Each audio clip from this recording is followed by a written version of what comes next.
All right, test one. One. Bit recording. One. Test.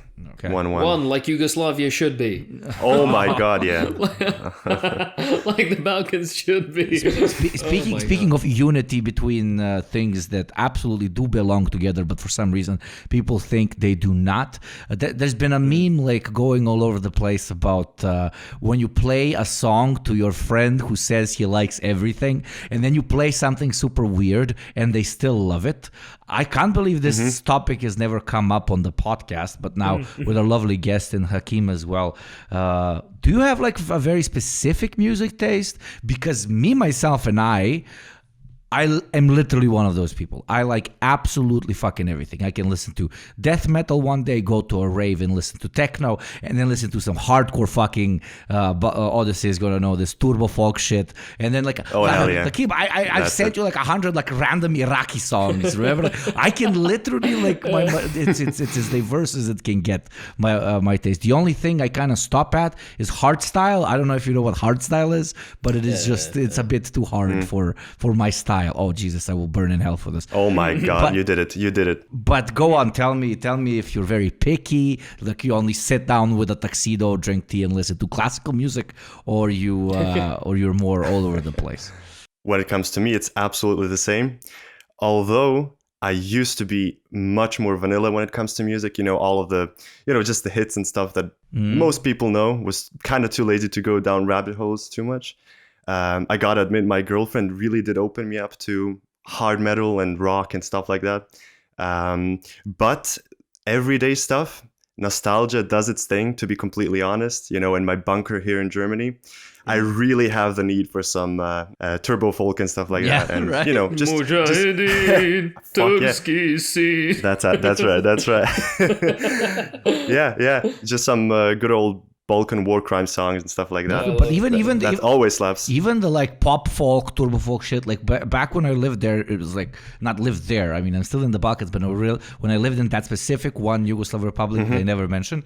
I was kind of like, it was kind of cringe to listen to certain singers or whatever. It was like for like degenerates, for like seljaci, for like peasants or whatever the fuck. And then I move abroad, and even though it's another Balkan country, like singers that I would have like shot myself in the mouth even thinking about listening back in the day. As you said, the nostalgia just plays its part. Yep. And I'm sitting drinking rakia, hitting the fucking table literally like my fucking dad, shouting like these incredibly sometimes beautiful songs. When you give them some room to express themselves, as you say, you start the benefit of the doubt. Yeah, the benefit of the doubt. You start realizing there's some pretty decent lyrics even in all the shabans of the world. Yeah. Dude, they still sell out fucking crowds. They still sell out shows.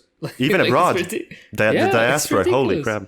Yeah. It's a bit of a vibe, but also the war crime like aesthetic I think can't be beaten. No.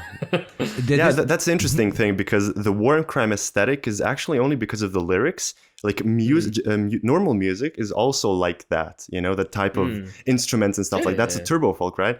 But I guess it got that popular purely because of the perception. Yeah, in the West, the people tend to think that turbo folk is only literally those war songs from the 90s, but that combination of traditional music, of rock and roll, of synth, of, I'm not a music expert, but that specific sound with those specific mannerisms and that specific way of singing, that is very much so alive up until today. And there are some absolutely incredibly beautiful songs that, make you cry your heart out, etc., etc. But obviously, yes, it has the very edgy version, which kind of, still from time to time somebody makes these songs, but nobody really listens to them, which are related to, stabbing, burning, killing, destroying, blowing up, and so on. Just the regular stuff, yeah. But not like Hakim. I'm pretty sure there's some fucking insanely degenerate, like borderline evil, but still great fucking jams type of Iraqi songs, Iraqi war songs that you sometimes just press play. It's like there's like three phases in the like Iraqi political music scene. The first one was like the pan-Arab music, and afterwards that lasted up until like maybe the 80s, until 91 basically. It completely disappeared, and then in Iraq it got replaced by a almost like pan-Islamic or more Islamicized nationalism. And then after that, around 2003, it completely shifted to resistance music. And the resistance music absolutely slaps. Oh yeah, it's fantastic. But the thing is that because it's like Palestinian resistance music, it never stays up on YouTube or anywhere else. Yeah. Even what's it called? Even on SoundCloud, you can have it up for 2 weeks and then it gets taken down. I don't know why. I don't know who reports it. Do they have an algorithm? Who the fuck knows? Arabic scary language. That's exactly right. I have to say, like, borderline racist of me, but I have to admit, here we go. There was like, I think it was 2015, 16. There were these ISIS trap remixes, and they slapped so fucking hard.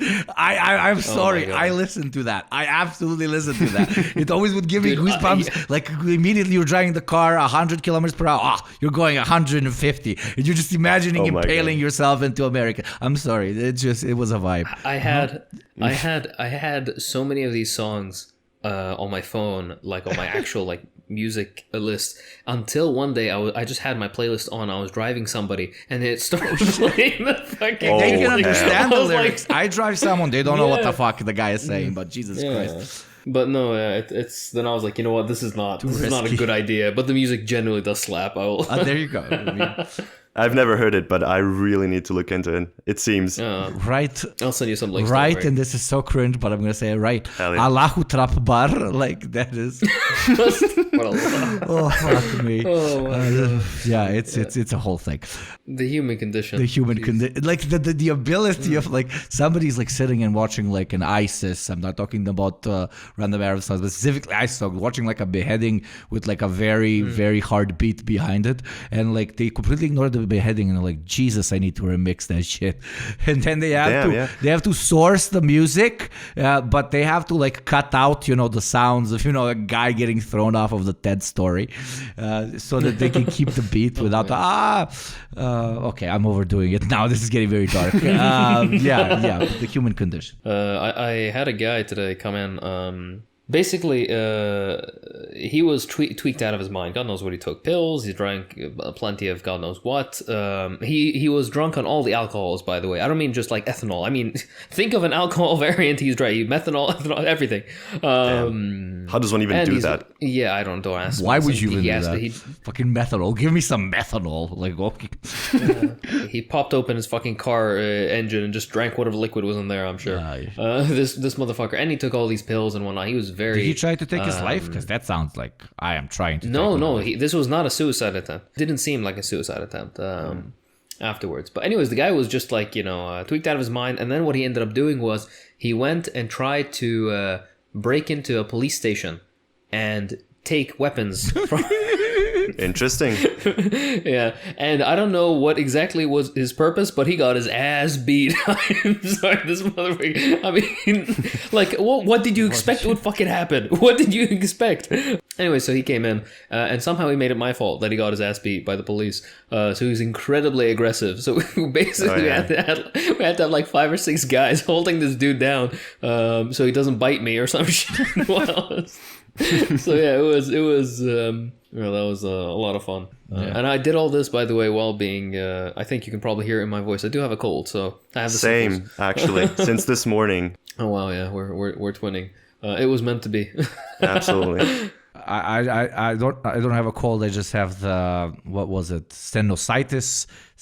Like the thing where my nose is always full. My nose is actually non-stop full.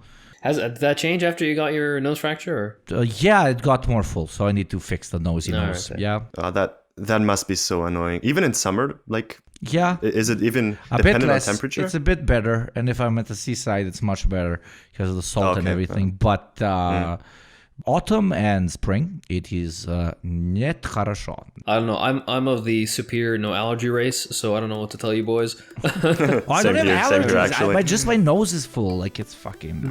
Not to repeat a Louis C.K. joke, but if touching a nut kills you, I'm kidding.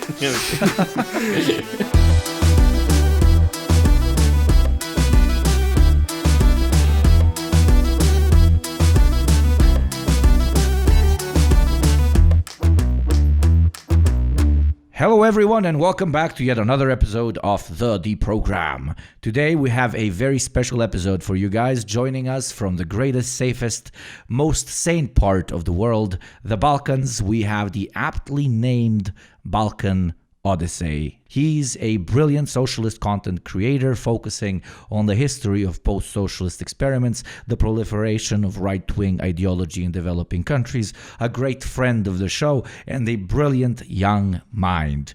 We can't recommend his recent work enough, so please check out the links below.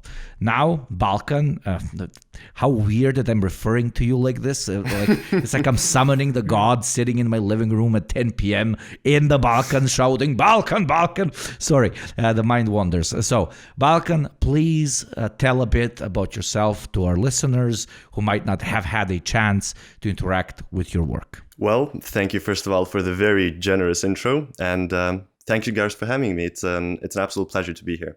As you already said, I cover a bunch of topics on my channel, ranging from history, Marxism, philosophy, some contemporary issues and stuff. And I've been doing it for the past few years. And so yeah, if you're interested, feel free to take a look. Lovely. So with that out of the way, we can get started. This, is in effect a guest version of our series of lectures on the leftist history of different parts of the world. And while I am sure most of you are more than tired from my off-the-cuff remarks about our little corner, we'll be able to learn even more from Odyssey. There we go. That's the that solution. Sounds better, yeah. I'll call you Odyssey. Now, jokes aside, the Balkans are an incredible case study into arguably every ideological current in the world. A fascinatingly thrilling, sad, happy, depressing, and ecstatic story of so many falls and rises that even the harshest of ED patients would feel sorry for. By the way, ED is erectile dysfunction. Okay. So, as one wise man once said, the problem with history is that it's history. It's solidified in the past, and while there can be some undeniable objective truths we should all accept about it, it's nonetheless open to interpretation. The Yugoslav socialist era is one of the most controversial and inflammatory topics of discussion in our part of the world, but I would argue even internationally. So let's start off simple. Druže, tell our audience a bit about the birth of this international state, the principles it was founded under, and how it's seen by people who live with its legacy. Well, I think you couldn't have given a better introduction to the topic, because this entire era that we're going to talk about now really is subject to an insane amount of historical revisionism, fabrications, and cynicism from, younger generations that talk about all of that stuff.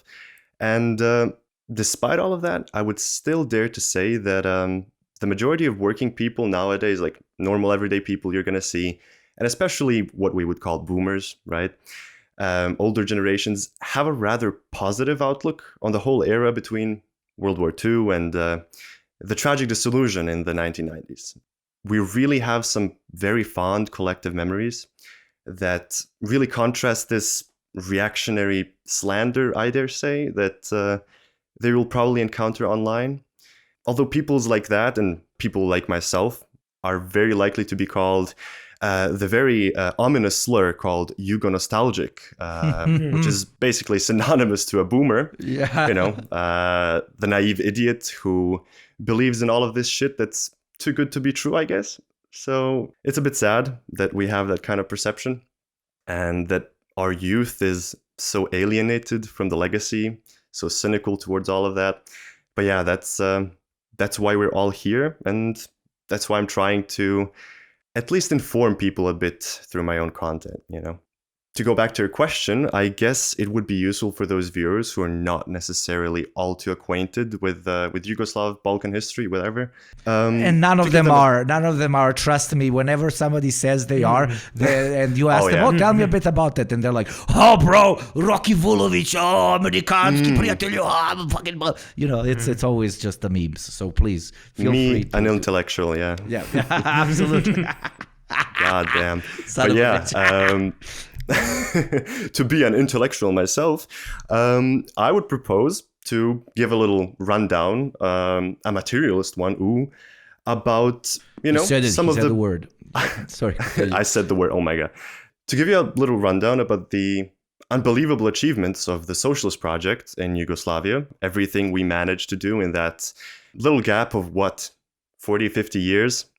So what can be said about the very beginnings of this project, which makes it a bit peculiar, I guess, compared to other Eastern European socialist experiments that had, I wouldn't say socialism ideologically imposed on them in a sense, but in the sense that the revolutions didn't necessarily naturally spring from those countries.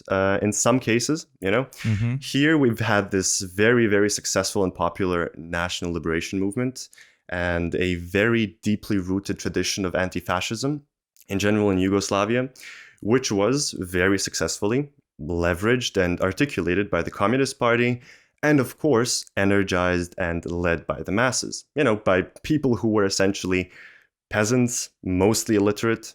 And I think a lot of people actually underestimate how illiterate and uneducated people were back in the day, and they still had the better judgment compared to all of these fancy university degrees nowadays and stuff.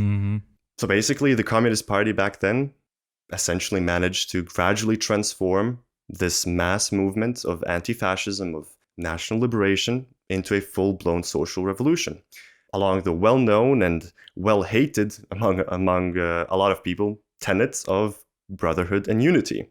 That ominous internationalist project that ruined so many people was against Serbian interest, against Croatian interests, and the whole story.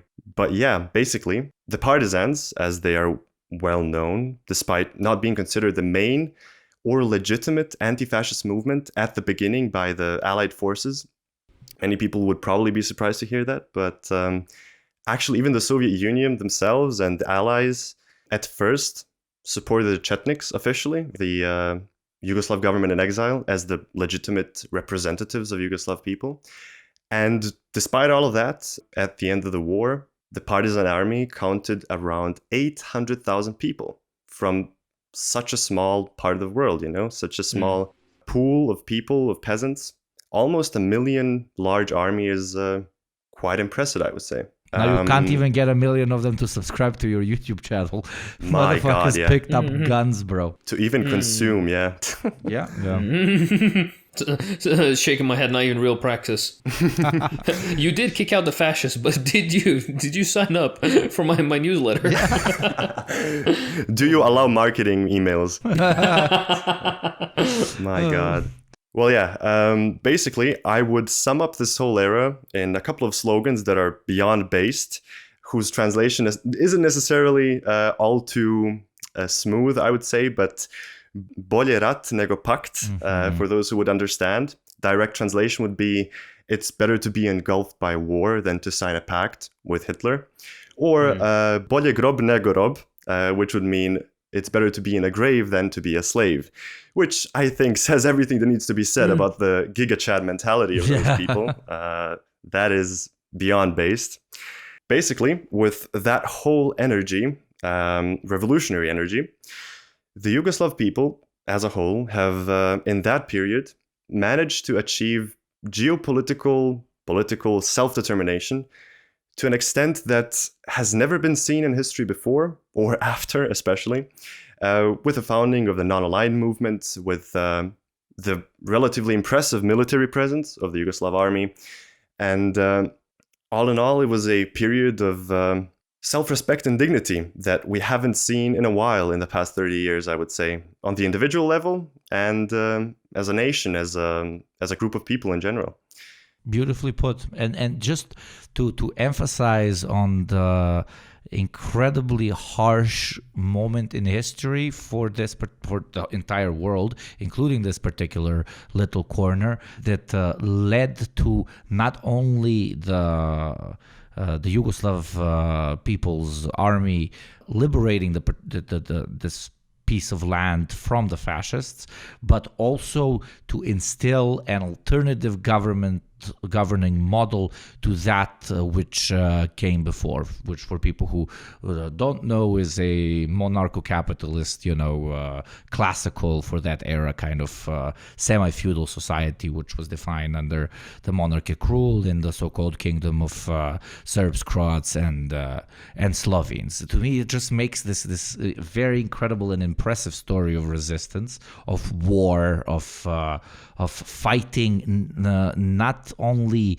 the fascist menace and incredibly massive and demented and evil world superpower, but you not only managed to kick out the fascist pig, but also right after the devastating effects of that war on the world and on your region, you managed to instill a completely alternative mode of governance. A similar thing obviously happened in the Soviet Union with for the First World War, but most of the civil war between the whites and the reds happened after the First World War. While here, that it was a fight on quite literally three fronts: those who wanted to return to the previous style of governments, the fascists who wanted to stay in power, those two very often collaborating, obviously, as they always do, and then the third solution, which both wanted to kick out the imperialist, but also redefine the local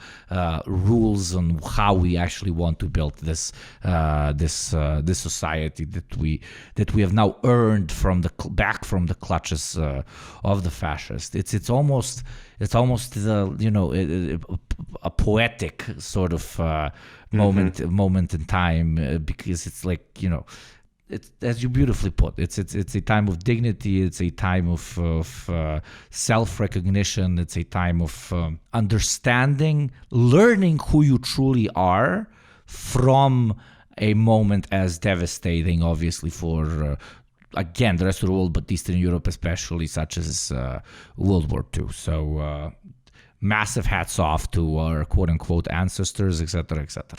Absolutely. There's definitely something to be proud of. Definitely a very, very rich heritage, I would say. I would just like to add a comment to what Yugopnik said himself. He mentioned the Kingdom of Yugoslavia and the general historical context under which all of this happened. And I think it's very important to mention that the Kingdom of Yugoslavia was essentially a bourgeois attempt at unifying the Yugoslav people under their own political, economic interests and so on. And it's very important to stress that they failed at this, and that the proletarian movement really managed to do what the bourgeoisie failed with their kingdom and with all previous attempts of Greater Serbia, Greater Bulgaria, and so on. They really managed to construct a unified economic market in this part of the world, which was rendered impossible by Ottoman, Austro-Hungarian, Byzantine hegemony. So that would be pretty much an impressive feat, first time in history. Absolutely, and it's a very relevant even today sort of point that you just brought up, that in internationalist, if we can even call them that, bourgeois experiments, such as, for example, we could even argue is the United States, or I don't know, Australia or Canada, or even to a fucking insane extent the United Kingdom. But obviously we know the only reason why they are quote unquote diverse places is number one, the slave trade, number two, colonization, and number three, economic, modern, and very direct imperialism, which leave the rest of the world impoverished. So people unfortunately have to migrate to the very same countries that devastated the places where they were born.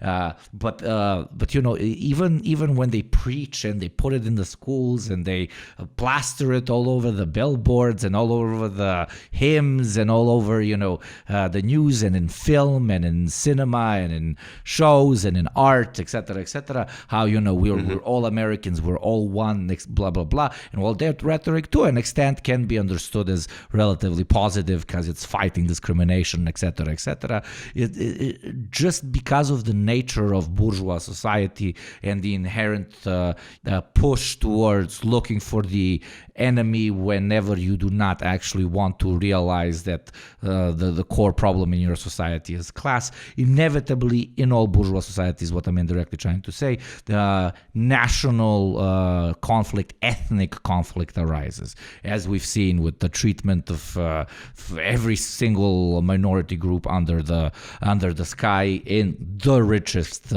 place on planet Earth, which could arguably more than afford to take care of them. And the error there exactly is that quote-unquote internationalist project is trying to be pushed through under the umbrella of bourgeois neoliberal society. So indirectly, your thesis could be super interesting to even more develop maybe some other time when we meet again of, is internationalism at its core, true internationalism, not a dominion of one nation over others who are then minorities, etc., but is true internationalism even possible without a proletarian revolution? And I would very, very personally, I guess, say that I sincerely doubt it. Perfectly said. Absolutely nothing to add to that.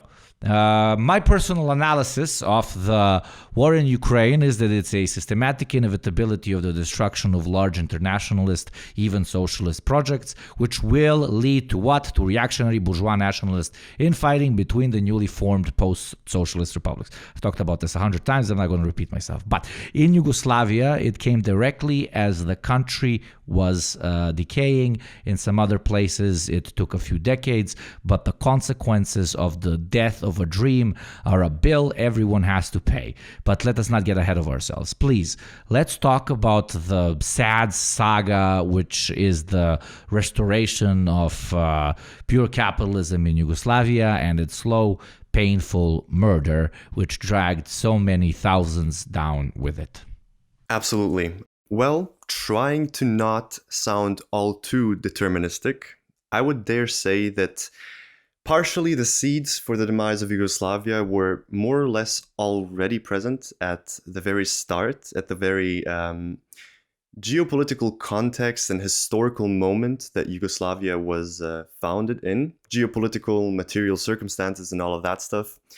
A big part in what led to that demise was, I would dare say, the ossification of leadership, of course, which was a problem in most, or I would dare say all, socialist experiments from the past, but the rapid bureaucratization that came after the 70s especially, as the productive forces developed in the country, as wealth started pouring in from the factories, the party bureaucracy and managerial technocracy, as you could call them, really started getting more and more privileges than would really be warranted by their position. And this was very prevalent in fragmenting the national lines of the very republics in which these bureaucracies ruled over. Really, the concept of market socialism, all of the contradictions that come with the market itself in the form that it was implemented, really allowed for national antagonisms to come to the surface in importing and exporting and trade wars that happened later on down the line. These very stark contradictions between the industrial powerhouse, which was Slovenia and Croatia, for example, and their banking and financial sectors, compared to, for example, Macedonia, Kosovo, southern Serbia. And it really came to fruition in a negative sense in the 70s and the 80s, as these contradictions really accelerated when the Soviet Union was starting to collapse and when it actually happened in the 1990s. So the entire process of this dream falling apart really came into being, unfortunately, more, I would say earlier than we would like to imagine. You have this very golden era in the 40s, 50s, and maybe 60s. And already in the 70s, you started seeing band-aid solutions to these contradictions, inefficiencies in production, allocation, and democratic participation, and so on. And these band-aid solutions were what? Decentralization and liberalization of the economy, which ended up in debt penetration, opening up to imperialism, to Western loans, IMF loans, which led to austerity, unemployment, drastic fall in living standards, then social unrest, which was unfortunately not articulated by the Communist Party itself. The social unrest, which was not necessarily directed in a positive light of improving the society, but which was funneled and channeled by, of course, reactionary forces, which were now enticed by the fall of the Soviet Union, which were now very well motivated to follow their goals in this historical moment as socialism was slowly crumbling, unfortunately. And all of this discontent and energy, which could have been used for something positive, well, it was used to feed chauvinism, national chauvinism, to convince people that it was not contradictions in the very system itself that was solving the problems, but, Serbian imperialism or Slovenian separatism, Croatian separatism, and so on. Basically misdirecting energy into provocations, into slander between the republics, between the bureaucracies themselves, which led to the escalation of the bloodshed that we all know so well, unfortunately. Beautifully put. I could not agree more. To be perfectly honest, it's just impressive how quickly it codified in people's minds the idea that there is no option of trying to fix our way out of the current predicament and out of the consequences of the previous predicament in which Yugoslavia found itself in, that we are currently living in now, but that our only indirect chance is quite literally the infighting, the separation, and the destruction of the whole country, in general. And obviously, this was not necessarily the opinion of everyday people, but it became the opinion of everyday people because that is the only rhetoric that you could hear or see in all of the individual republics, which obviously understood that there is a lot of discontent and a lot of energy that is directed at people seeing their lives not really living up to what they had previously been promised, and not only what they've previously been promised, but what the lives that they themselves had only a decade earlier. And when you have this discontent, obviously you can sit down and you can say, oh shit, maybe we should pull back these liberal reforms. Oh shit, maybe we should go, let's call it more less revisionist in the path of socialism, etc., etc. But no, why would you do this? Because the only people who could actually go out and quote unquote speak to the masses were people whose direct interest, because of how you beautifully put it, the burgeoning so-called bureaucratic class, which used then its own position in that particular society to even at one point start accruing what we from today's perspective could even call capital. Why would now in a position of privilege and quite genuinely in a class antagonistic position to the local Yugoslav proletariat, why would you tell them, we need to fix this thing when you can absolutely push them towards conflict? That added with the fact that you did not want to the burgeoning capitalist class now in the late stages of Yugoslav existence, it can directly compete. It does not want to directly compete inside of one particular state with some guy over from Belgrade or from Zagreb or from Sarajevo or from fucking Macedonia or Slovenia to in his own particular republic. So why not just split and have my own little kingdom? Why do I have to share it with the other little kings, etc.? So hence the term Balkanization is as ironic as it is in this case absolutely very vividly applies, and it's very very interesting how it to an extent applied even in ancient times. The example being obviously of the Ottomans coming in and when we talk about the Serbs specifically, them just dividing the whole country into little mini republics that then get trampled, which is, I guess, kind of historically beautiful, but also sad that it's basically a complete repeat of exactly that. Just, now we're not getting trampled by big, strong Ottoman horses, but by Coca-Cola, McDonald's, and some beautiful jeans. Now we like the trampling. And we love it. Hell yeah. Yeah, we fucking love it. We love it. Our Danak u krvi we give with pleasure. That's an inside joke for the Balkaners, Balkan people listening. But okay, now evil commie Yugoslavia is dead, and the great days of freedom, previously mentioned Coca-Cola, Levi's jeans, and pop disco music are upon us. Let's just privatize the shit out of everything, and all should be fine. Let's take the conversation in that direction, Odyssey. How has the capitalist shock doctrine influenced the Balkans? Tell us about it in general, but also with specific examples, because, Slovenia is one thing and Bosnia and Macedonia are another. So, please give us a rundown in whatever form you'd like. Exactly. So, eerily similar to the processes that went on in the Soviet Union and in many other socialist experiments that were sabotaged from the inside by their own ruling class, so to say. We've had these occurring processes of decommunization, as you already mentioned, through something that is popularly described as the shock doctrine. In our sense, it came in the form of these bloody wars and this Balkanization of the country.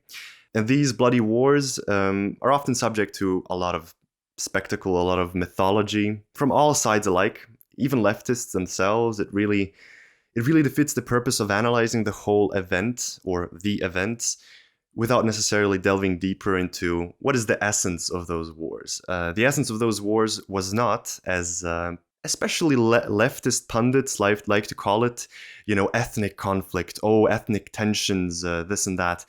Those were only the symptoms of something much deeper, of course. And one layer below these ethnic tensions, we will see war profiteering, privatization, foreign investment slowly penetrating into the country itself during the war and especially after the war. But the war profiteering part is something that really gets to a lot of people who aren't necessarily left-leaning themselves, but still are willing to criticize their own representatives during these wars.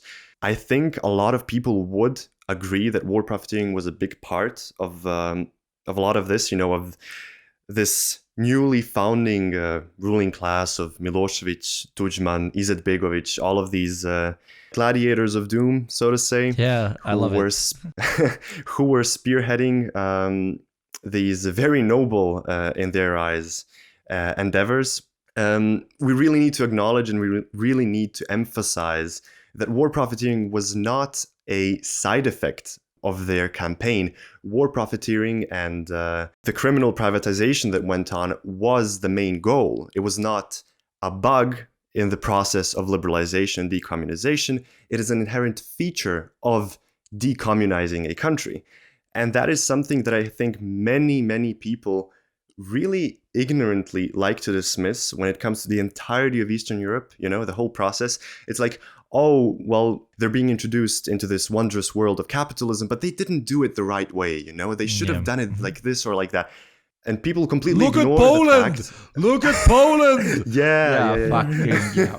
Well, they ignore the fact that this is exactly what has happened in the Soviet Union itself and all other countries. That this is the exact same process that has happened everywhere. And it's not just some side effect or, just, accidental oopsie that happened. It is the way that it has to be done, there's no other way. So with all of that came, of course, debt enslavement to their new daddies from the West, austerity programs to the population, and then they, of course, they had to introduce us to the wondrous world of European integration, as they love to call it. The encroachment of the EU and NATO, our saviors, into our little peninsula, to show us apes how things are done, because we're obviously 40, 50 years of our history haven't shown us that we are capable of doing stuff on our own. So we have to beg them for some crumbs. This, of course, led to the destruction of domestic industrial base, of all monetary, economic, political sovereignty. And simply, if we were to sum up this whole process in one sentence, the reintegration of this region into the exploitative machine of imperialism. That was what all of this was all about, not for our own well-being, not for the well-being of the individual republics, for the people who resided there, even those who were maybe wronged, for the minorities or people groups who were wronged towards the end.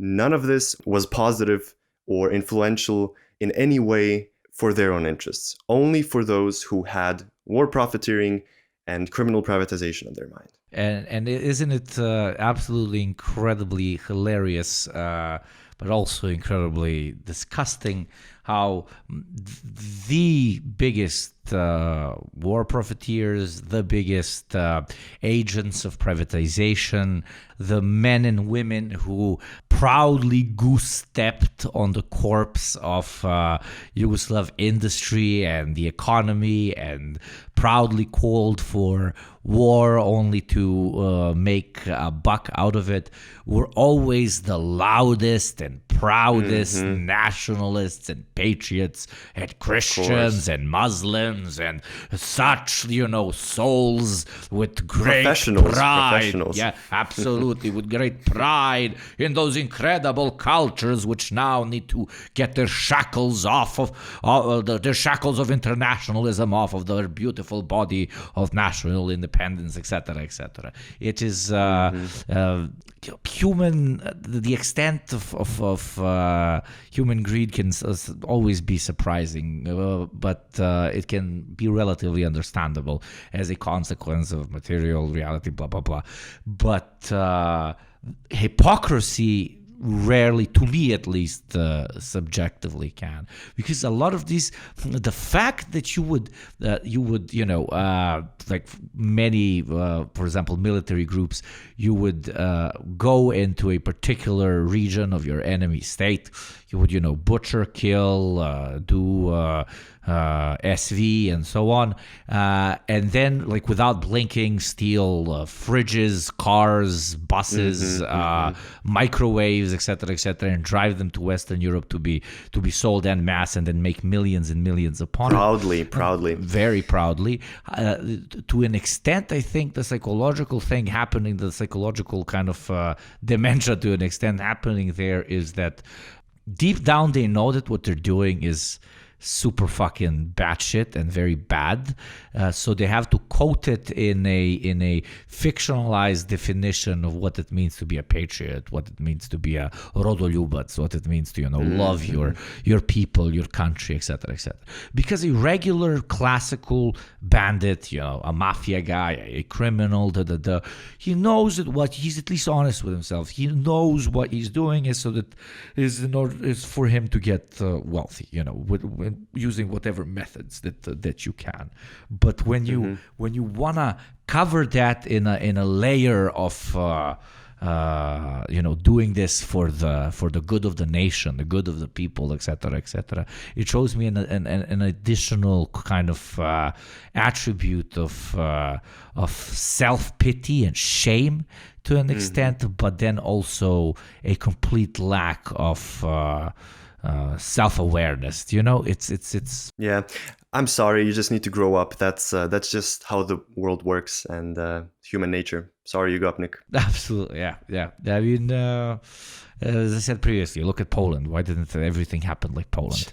Exactly. But could you please tell us what has been the actual social response to this? I mean, okay, people starved and were poor, but that extrapolates massively on other aspects of life, right? Of course. Well, there is a long list of things that one could observe in this general region. In general, of course, Eastern Europe, but especially in Yugoslavia itself.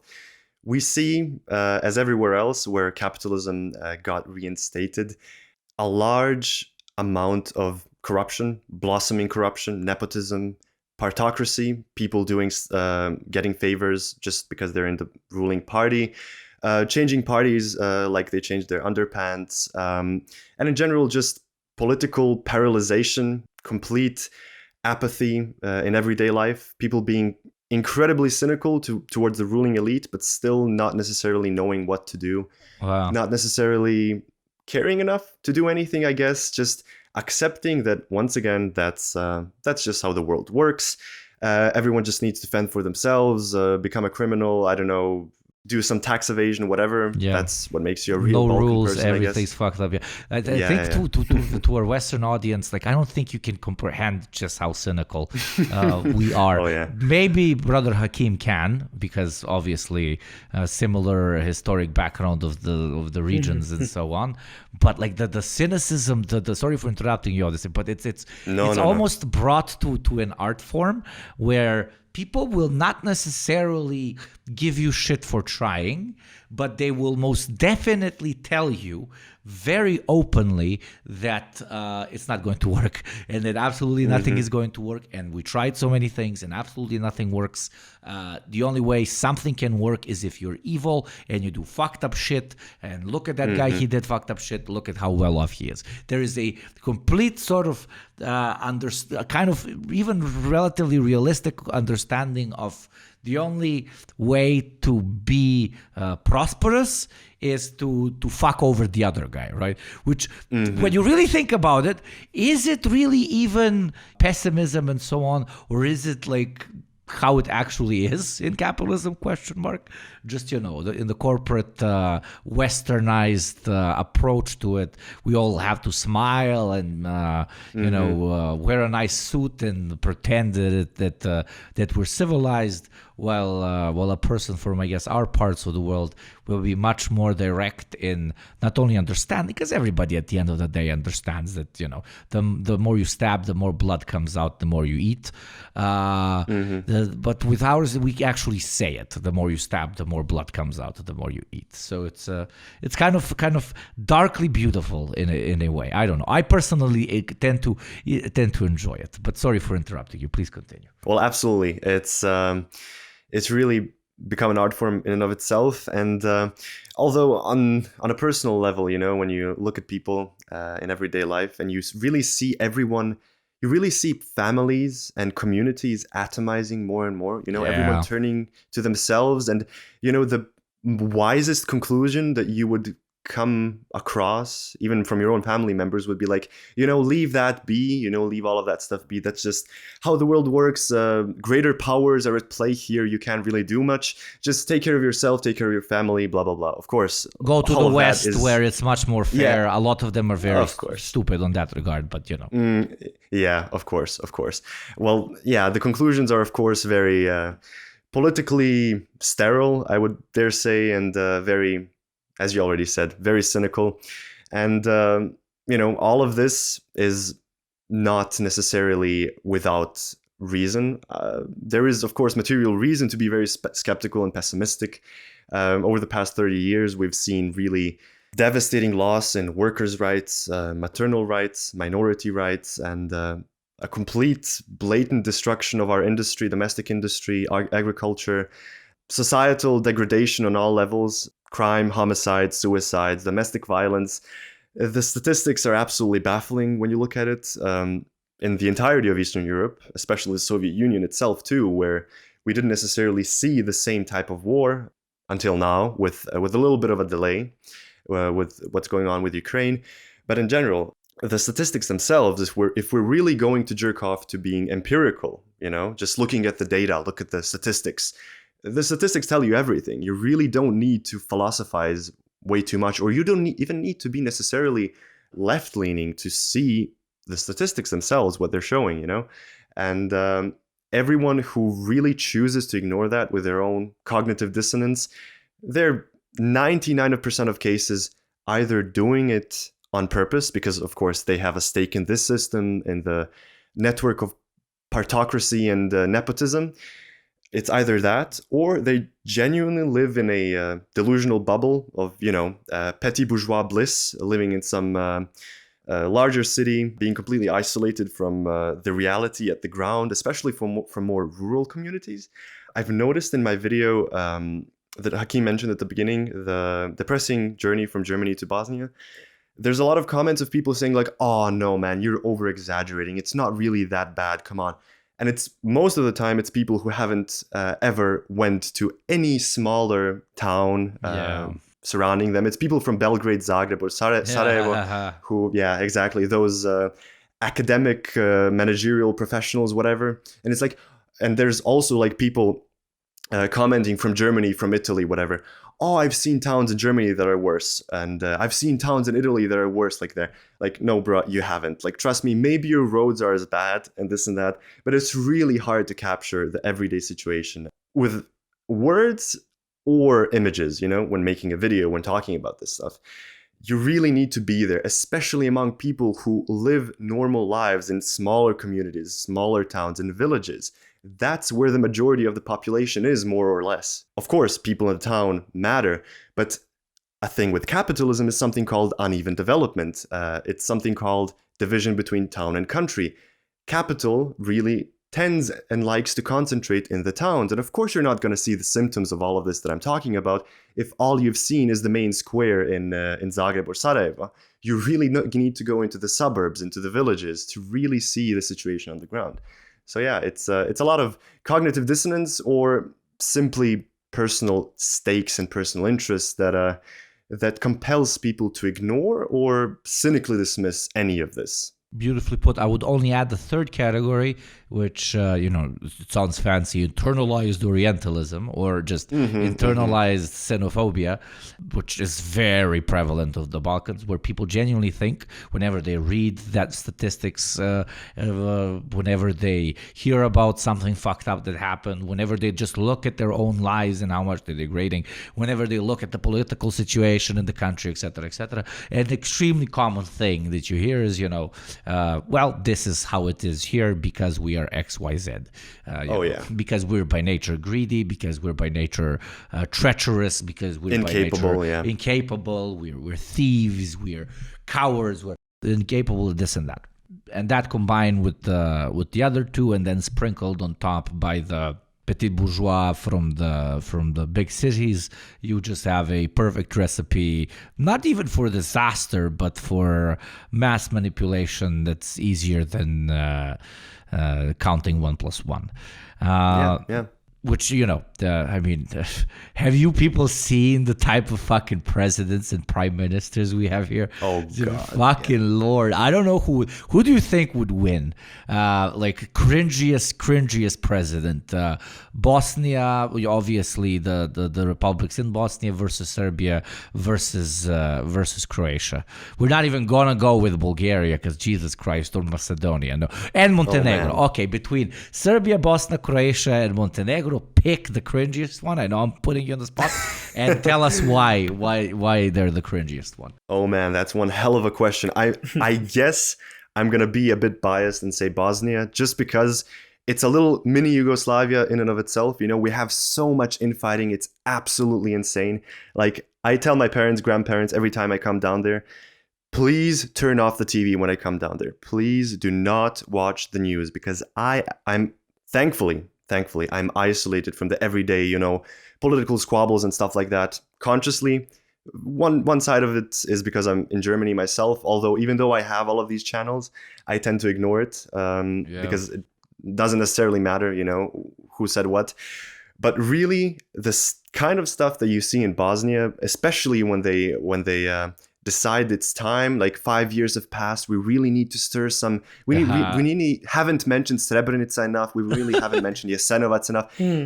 It's just something's missing, and then Dodik, the president of the Republic, the Serb Republic, really needs to come in and say, all of these Western imperialists, they're trying to ruin our independence, our sovereignty, blah, blah, blah, and then threaten with some independence, threaten with some war, like what happened couple of years ago.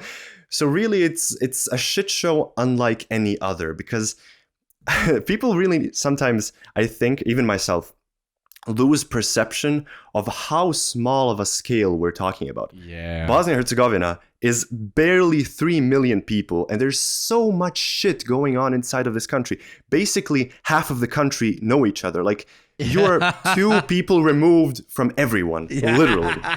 And so much bullshit in such a small country. It's incredible. It's Ohio. It's the size of Ohio, even smaller than Ohio. But there's so much political intrigue that it's the size of all of the political intrigue of the entire United States. It is literally absolutely incredible. And then they ask us, why are we such intense people? Great answer, and I would agree. The shit show, which is Bosnian politics, is always surprising. But then that leads to arguably my funnest people from ex-Yugoslavia, which are also Bosnians. Oh yeah, But I have my opinions on the future of our beautiful peninsula, filled with some of the most brilliant people I've had the pleasure of knowing. A region which gave the world the man who basically invented electricity, for fuck's sakes, but also a region so deeply stuck in regurgitating what the imperialists want it to think of itself. A self-replicating stereotype, a nationalist snake eating its nationalist ass.